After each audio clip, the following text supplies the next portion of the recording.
Good evening, my dear students. Today we will see here our NCERT exercise 6.2 से lines and angles को chapter से our question number 3rd. In the figure AB parallel to CD, and EF perpendicular on the CD, and angle GED is equal to 126. Find the angle AGE. Find the angle AGE and angle GEF and angle FGE. Now common the solution. AB parallel to CD and GE is a transversal line. Firstly, I want to tell you one thing, that here is two lines. First line is EF. बोलेंगे EF जो कि आपकी perpendicular है, जो कि आपकी क्या है, परपेंडिकुलर है CD पे परपेंडिकुलर. अच्छा, परपेंडिकुलर लाइंस मीन्स क्या होती है, जो इक्वली दो पोर्शन में डिवाइड करता है, जो कि ईच 90 डिग्री बनाता है. देखिए, एक 90 डिग्री यहाँ बन रहा है और दूसरा 90 डिग्री आपका बगल में बनेगा. एंड सेकेंड लाइन है आपका GE. सेकेंड लाइन क्या है, GE, जिसे आप बोल सकते हैं ट्रांसवर्सल लाइन. इंटरसेक्टिंग लाइन है आपकी, ट्रांसवर्सल लाइन है, जो कि आपको दो प्रकार के एंगल देगी. फर्स्ट एंगल देगी आपको कोइंटीरियर एंगल, जो कि सेम साइड में बने होंगे, और दूसरा आपको एंगल देगी अल्टरनेट इंटीरियर एंगल, जो कि इंटीरियर तो होंगे, बट एक एंगल अगर यहाँ बनाते हैं तो दूसरा एंगल आपका यही बनाएंगे. एंड सेम इसी बेस पे हमारा नेक्स्ट प्रूफ है. नाउ कम ऑन है. एंगल AGE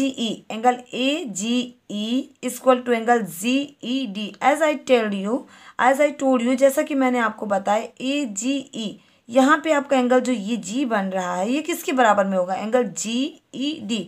यहाँ पे एंगल बनने वाले, टोटल एंगल बनने वाले के बराबर होगा. So angle AGE equal to angle GED. और एंगल GED की वैल्यू आपके पास कितनी गिवन है, 126. एंगल GED की वैल्यू कितनी है, 126. देखिए, क्वेश्चन में भी गिवन है 126. सो आपका एंगल AGE कितना हो जाएगा, 126. आपका एंगल AGE कितना हो जाएगा, 126. Now common the below. As we have angle GED, जैसा कि हमारे पास है एंगल GED. अच्छा, इसमें देख सकते हैं आप दो एंगल हैं. एक पहला एंगल तो आपका है एंगल GEF और सेकंड एंगल आपका है FED. तो दो एंगल हैं, किस एंगल में, एंगल GED. तो हम दोनों एंगल GED के इक्वल में इन दोनों एंगल का सम रख सकते हैं. जी हाँ, here you can see here angle GED equal to angle GEF plus angle FED. Then angle FED की तो आपके पास वैल्यू है, ये आपका 90 डिग्री है, बट आपके पास इस एंगल की वैल्यू नहीं है, बट हमें फाइंड आउट करना है, तो हम फाइंड आउट कर देंगे easily. Angle GED as I proof upon, जैसे कि मैंने ऊपर प्रूफ कर रखा है, आपका 126 equal to angle GEF plus angle 90 degree equal to EF perpendicular on CD. अच्छा, EF परपेंडिकुलर है, देन आपका ये एंगल तो 90 डिग्री बनना ही बनना है. सो हमने यहाँ पे 90 डिग्री लिख दिया. So angle GEF equal to 126 minus 90 degree equal to 36 degree.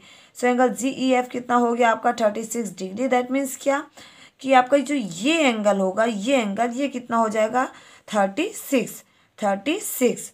Again AB parallel to CD and GE transversal line. So angle FGE